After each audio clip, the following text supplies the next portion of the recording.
aquí el micrófono. Bueno.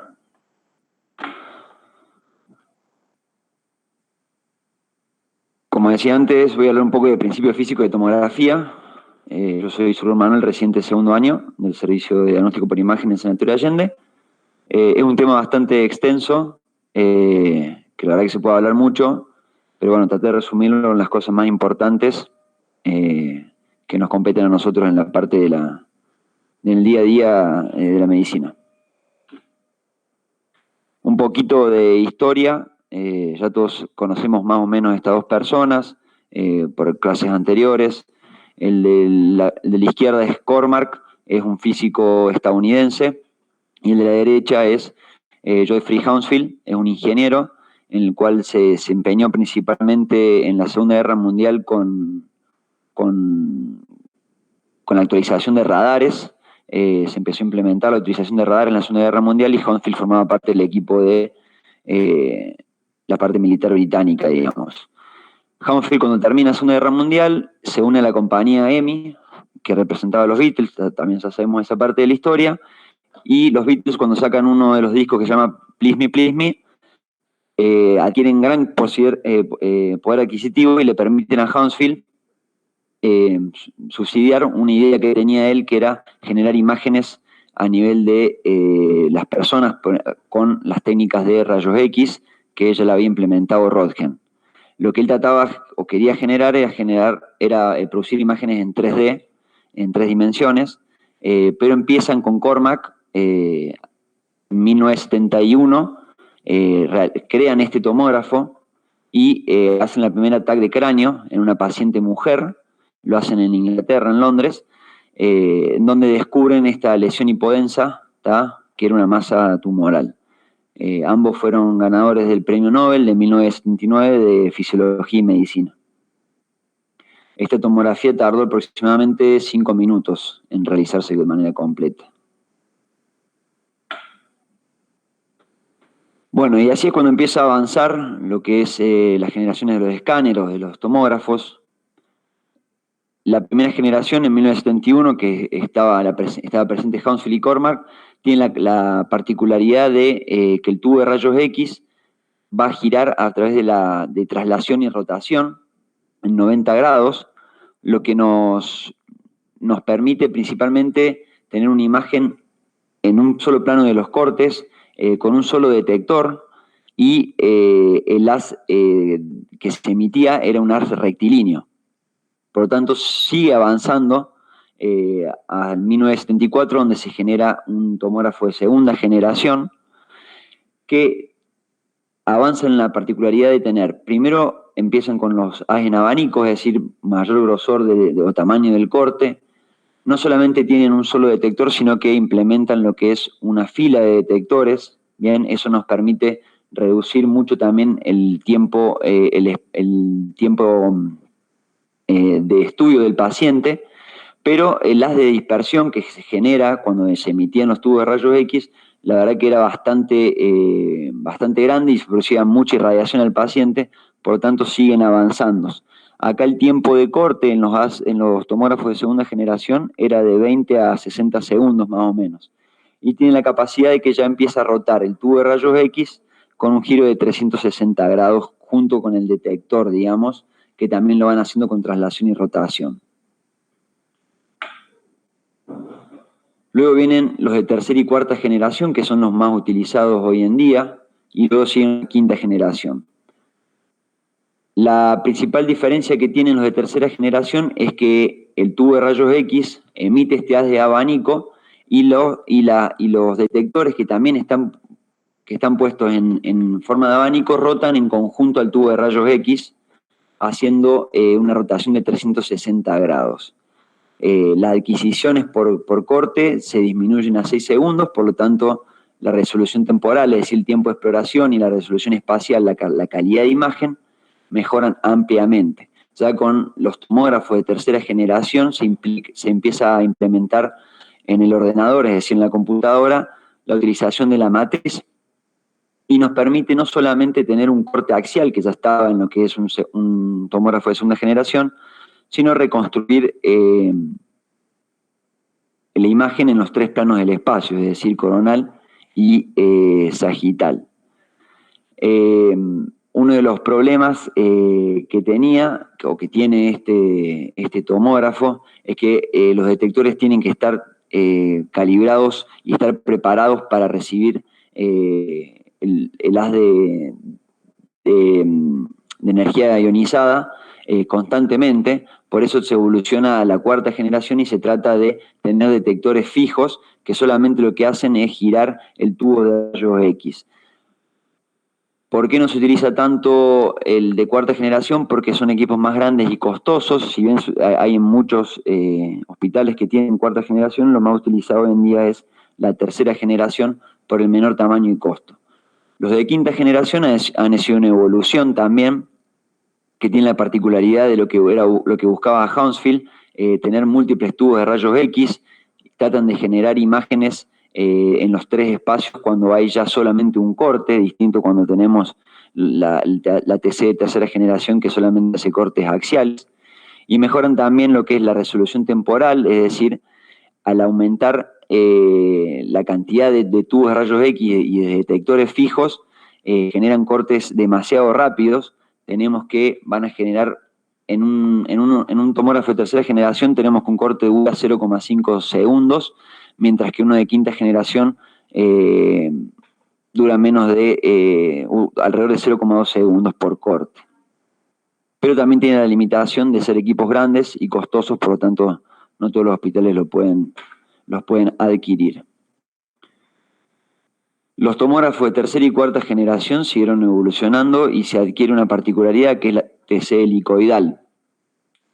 La TC helicoidal lo que nos permite hacer cortes con el tubo de rayos X con un movimiento en espiral junto o combinado al movimiento continuo de la mesa.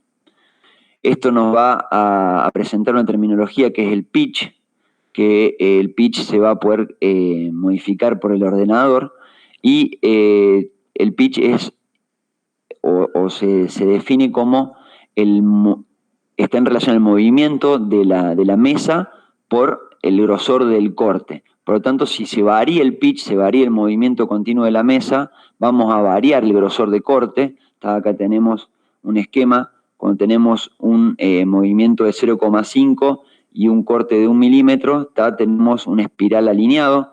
Cuando tenemos un pitch de 1 en 1, es lo que más se utiliza, tenemos un corte en espiral continuo, sin saltarnos partes de lo que sería el tejido a estudiar, distinto cuando tenemos un pitch de 1,5 milímetros, en donde no va a ser congruente al corte, por lo tanto podemos tener muchas veces artefactos o imágenes de menor calidad que teniendo un pitch ajustado de 1 en 1.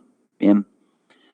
Esta TC helicoidal nos permitió principalmente adquirir más de un corte, esa es la capacidad que teníamos con los de tercera generación o cuarta, que solamente hacíamos un corte axial, y disminuye ampliamente el tiempo de exploración, disminuye también la radiación hacia el paciente, mejora las técnicas de imágenes, y a su vez ya se implementa lo que es la matriz y reconstruimos la imagen axial en los tres planos del espacio.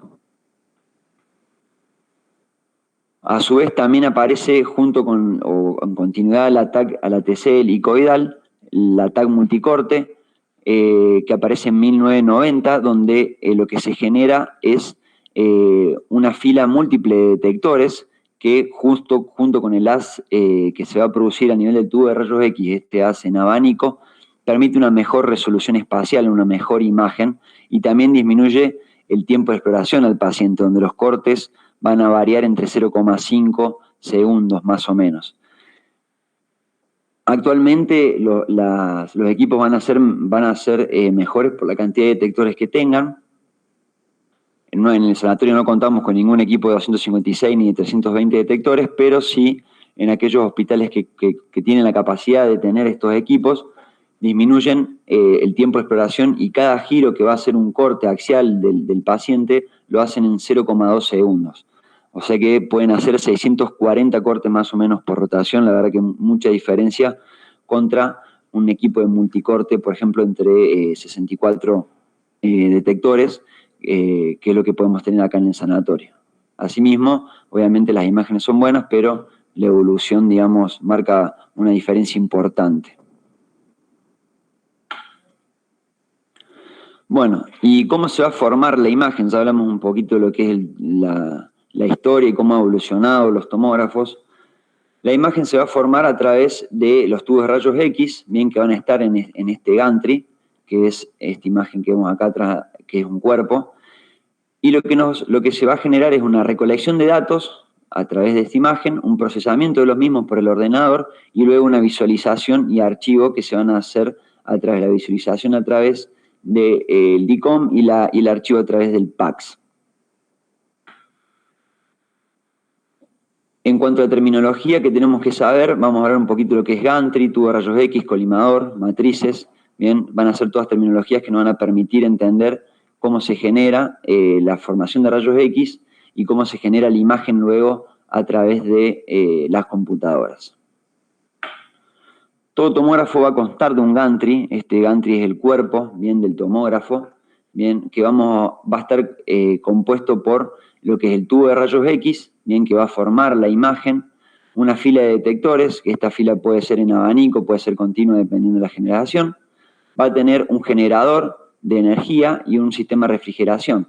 El generador de energía tiene la capacidad de producir alta energía trifásica a través de fenómenos de rotación. No está unido a cables, bien, sino imagínense que cuando gira el gantry con el tubo y los detectores, los cables, digamos, se romperían para todos lados. Por lo tanto, a través de un método de escobillas y de rotación, genera fricción y va a permitir que el tomógrafo tenga energía. En cuanto a la formación de imagen, lo va a hacer a través del tubo de rayos X, que ya estuvo hablando un poco el doctor Gutiérrez en las clases anteriores, pero repasamos rápidamente que el tubo de Röntgen va a tener un filamento de tungsteno, bien, con una nube de electrones, y al aplicar energía eléctrica, esta nube de electrones va a ionizarse, van a cargarse de energía y van a tomar dirección hacia lo que es el ánodo, que también está formado por tungsteno. Este ánodo, que tiene un foco donde van a incidir estos electrones, un foco de 1 milímetro, que una vez que incidan van a chocar y a través del efecto de Compton y sobre todo el efecto fotoeléctrico van a producir liberación de energía y formación de la radiación electromagnética. La capacidad del ánodo, al igual que en cualquier tubo de rayos X, van a ser ánodos giratorios, ¿bien? Que van a permitir evitar el sobrecalentamiento del foco, ¿tá? Y poder así tener una utilización mucho más prolongada del tubo de rayos X. Generalmente los tubos de rayos X duran entre 2 y 3 años aproximadamente. Bueno, en cuanto a los colimadores van a ser diafragmas que van a estar por delante, generalmente están por delante de lo que es el tubo de rayos X, y también vamos a encontrar colimadores postpacientes. No todos los tomógrafos tienen dos colimadores, hay algunos solamente que tienen solamente postpaciente, que están en la matriz de detectores. Cada colimador va a estar en relación a un detector. ¿Cuál es la función del colimador? Disminuir la radiación que se le da al paciente y también mejorar el contraste de la imagen, es decir, mejorar el abanico de imagen, por lo que nos va a dar una imagen mucho más nítida, distinto si tenemos un haz disperso, en donde la imagen seguramente va a tener algún artefacto. Es importante conocer también que la mesa va a jugar un papel fundamental en el tomógrafo.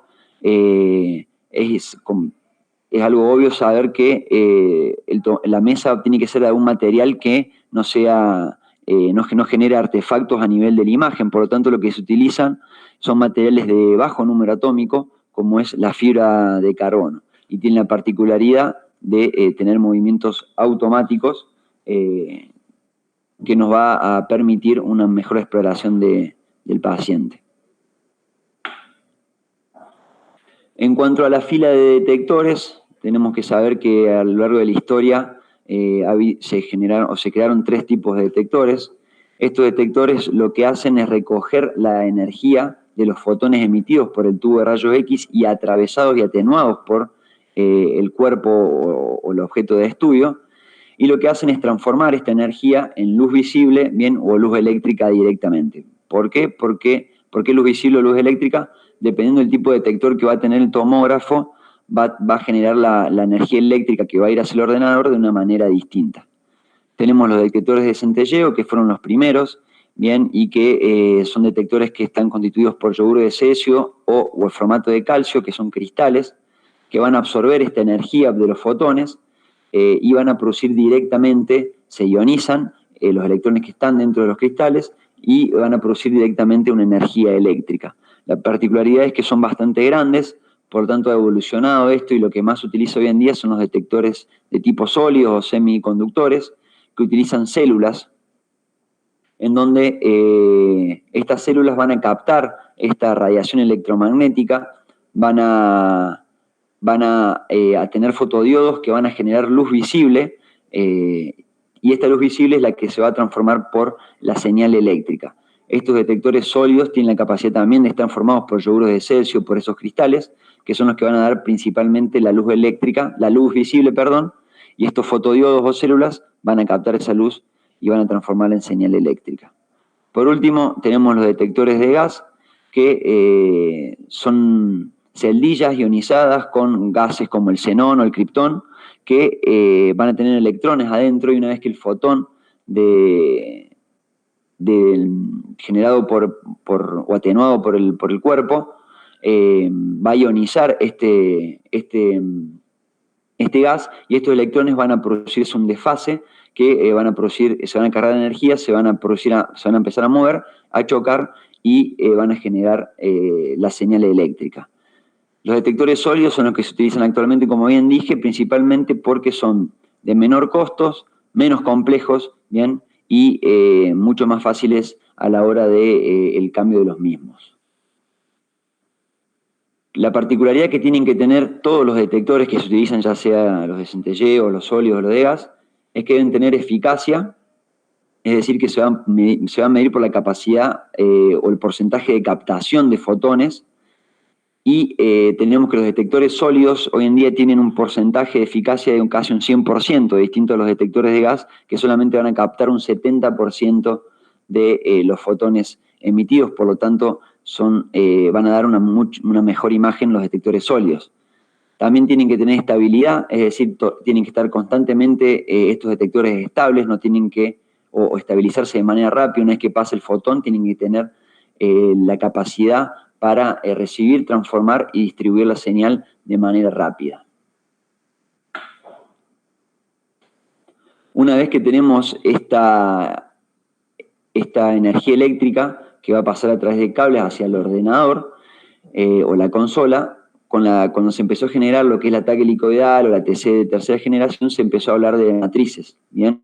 La matriz es la forma de presentación bidimensional de la imagen digital y va a estar ordenado en filas y columnas. Esta matriz va a estar representada por lo que vendría a ser los píxeles, ¿bien? Cada fila y columna se multiplica y nos va a dar una matriz de píxeles, que generalmente lo que más se utiliza es 512 por 512 o 1024 por 1024. Es una representación, como bien dije, bidimensional de la imagen que se capta, y lo que se hace a nivel de la consola o el ordenador es reconstruirla, ¿bien? Acá se aplica lo que es el voxel, ¿bien? El voxel tenemos que va a ser el volumen del tejido o del grosor del corte. Es decir, cuando se produce el corte de manera bidimensional, no nos olvidemos que también hay una profundidad del corte, entonces acá aparece en juego lo que es el voxel y nos va a permitir la reconstrucción en los 3 planos del espacio. Vamos a tener distintos tipos de voxel, pueden ser isotrópicos o anisotrópicos. La capacidad del voxel isotrópico es que a la hora de reconstruir la imagen no vamos a tener ninguna alteración a nivel de, o ningún artefacto a nivel de la formación de la imagen. El voxel va a contener el píxel, o el píxel va a ser la representación bidimensional, ¿tá? Del voxel, ¿bien? Una vez que se amplíe esta imagen y se reconstruyen, vamos a hablar de voxel. Es importante saber que a mayor tamaño de voxel, bien, que nosotros tengamos en el FOB, que es el área de superficie a estudiar. Cuando veamos en un tomógrafo lo que es FOB, va a ser el área de superficie que se va a estudiar, que va a estar dada por una ecuación que habla de la cantidad de píxeles, ¿tá?, por la matriz.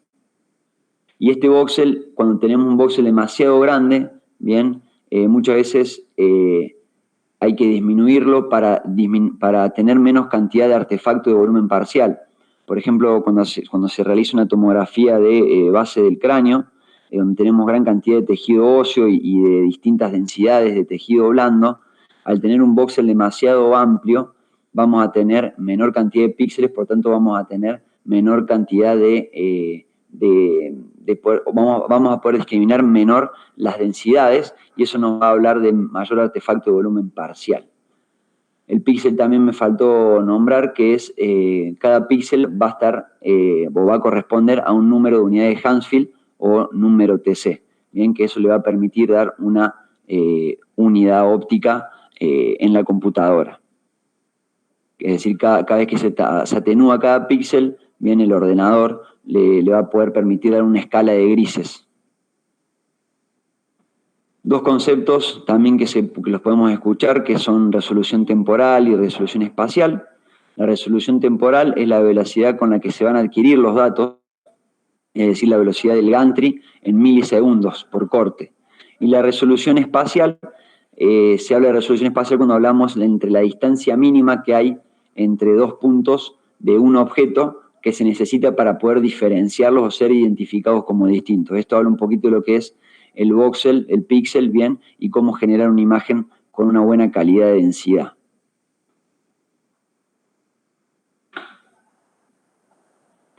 Bueno, en cuanto al coeficiente de atenuación, el coeficiente de atenuación ya estuvimos hablando un poquito de lo que es anteriormente, es principalmente la habilidad de un tejido de absorber estos fotones, y esta capacidad va a estar directamente relacionada a lo que es el número atómico del material, a su densidad y a la distancia en la cual se produce el haz de rayos X.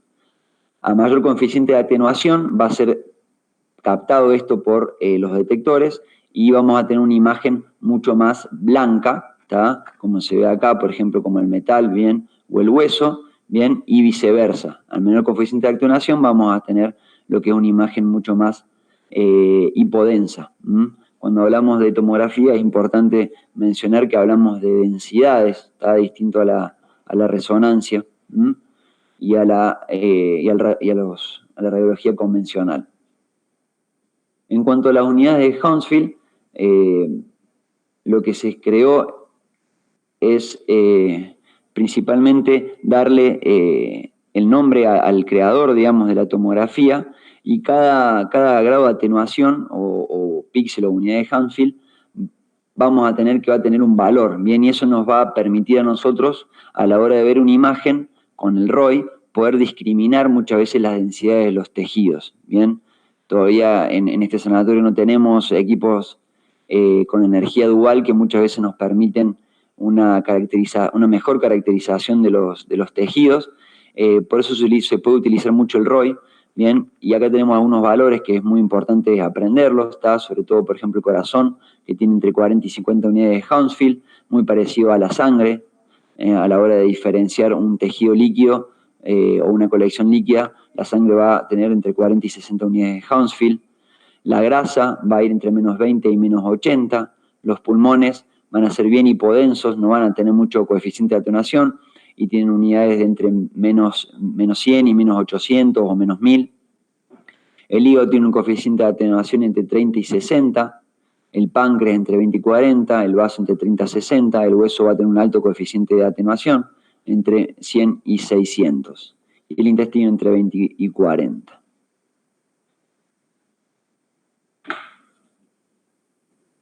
Bueno, y acá aparece un poco también en juego lo que es el concepto de ventana. Bien, nosotros cuando vamos a ver una imagen, vamos a ver una ventana que va a estar predilecta, es decir, va a tener un centro de ventana y va a definirse por el valor central en unidades de Hounsfield de la ventana que se está seleccionando, como en el caso de la izquierda, una ventana de mediastino en donde los valores principalmente van a estar cerca de esa densidad, de la densidad estudiada. También vamos a tener, o vamos a hablar de un ancho de ventana, donde se va a fijar los valores máximos y mínimos en unidades de Hounsfield, que van a estar representados por escalas de grises y van a dar un valor alto para las, o máximo para las radiodensidades, o hiperdensidades, perdón, y mínimo para las hipodensidades. Acá tenemos una ventana pulmonar, donde generalmente el valor central va a estar definido a valores negativos de unidades de Hounsfield, y una ventana ósea donde principalmente el centro de ventana va a estar en unidades de Hounsfield altas.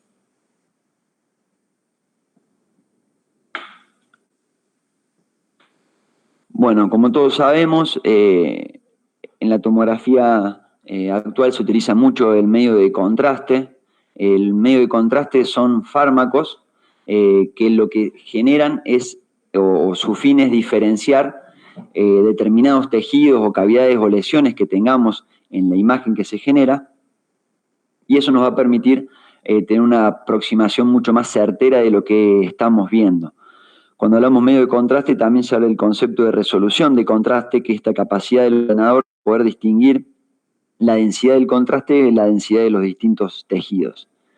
Los medios de contraste van a pasarse a través de una bomba que la vamos a poder observar en todos los tomógrafos, bien, y va a tener una pantalla a nivel del ordenador donde vamos a poder modificar la cantidad de contraste que queramos pasar y a la velocidad que lo queramos pasar. Es importante saber que las velocidades nos van a generar distintas tinciones a nivel de los tejidos a estudiar.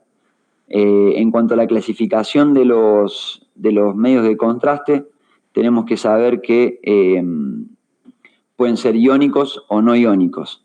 Su caracterización o su utilización va a generar más o menos efectos adversos. Se sabe que los medios de contraste iónicos poseen carga, no se disocian, y esto nos va a producir mayor efectos adversos, como es, por ejemplo, el caso del Telebrix, que es de alta osmolaridad, ¿bien? O el Hexabrix, que es de baja osmolaridad. Obviamente los medios de contraste de baja osmolaridad tienen menores efectos adversos que los de alta osmolaridad, y son un poco más utilizados, pero mientras menos efectos adversos tengamos por contraste, más caro es el medio de contraste. Por eso generalmente vamos a ver medios de contrastes de alta osmolaridad. En cuanto a los no iónicos, tienen la capacidad de no disociarse y son mucho más seguros, pero no se utilizan, por lo menos acá en el sanatorio, por los altos costos que tienen.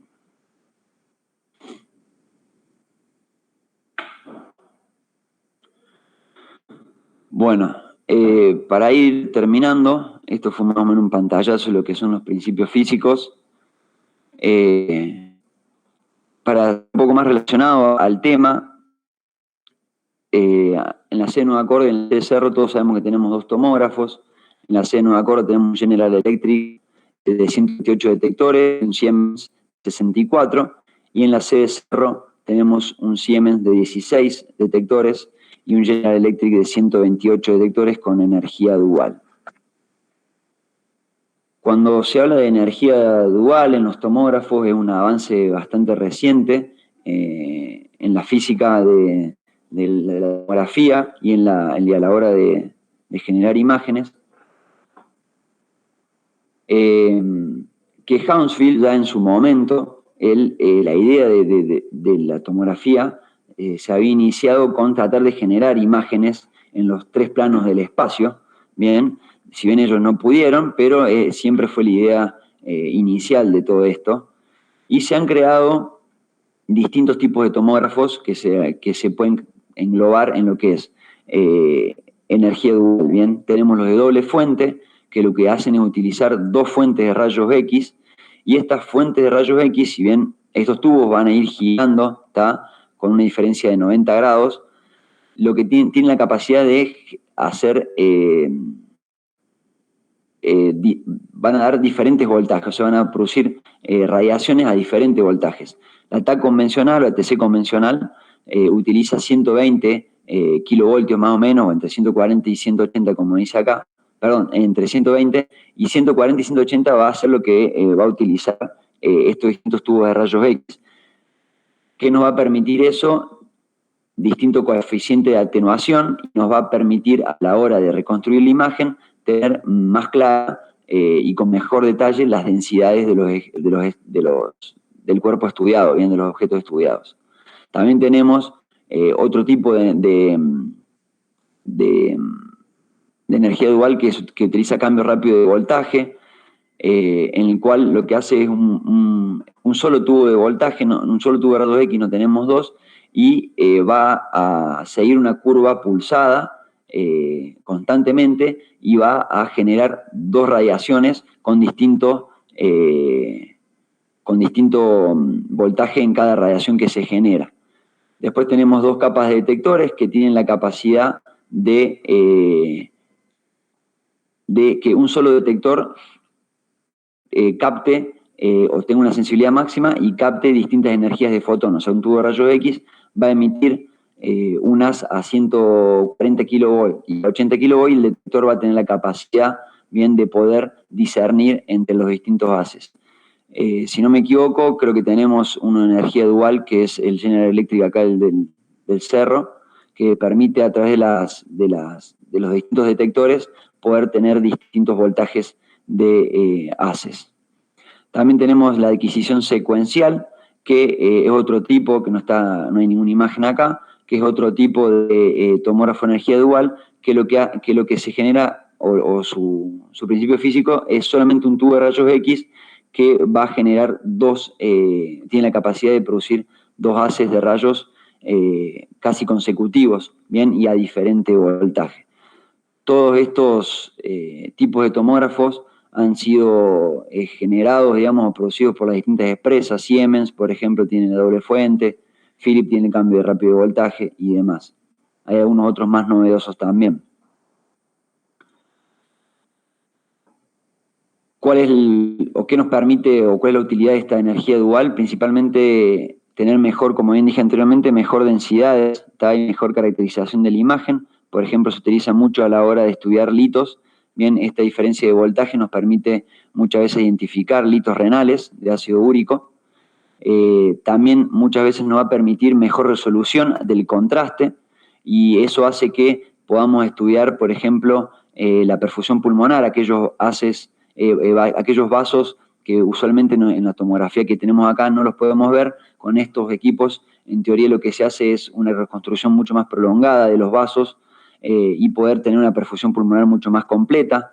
También se utiliza en la parte cardiovascular, que lo que nos permite es, cuando pasa el contraste, a su vez, poder diferenciar el contraste yodado, bien, de una placa de ateroma, por ejemplo. También la funcionalidad no solamente del estudio del paciente, sino también disminuir la resolución temporal, donde lo que se trata de hacer es que solamente con un haz de rayos se pase contraste y a la vez se haga el survey, por ejemplo, o el escáner completo sin contraste. Entonces, con una radiación sola, la funcionalidad sería tener una imagen sin contraste y contraste a la vez.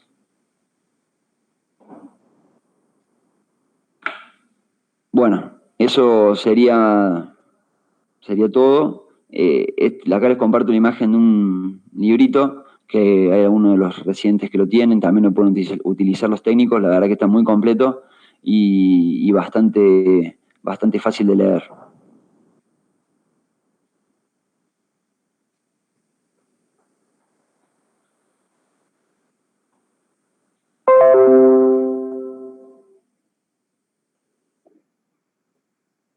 Bien, Manu, muy buena clase.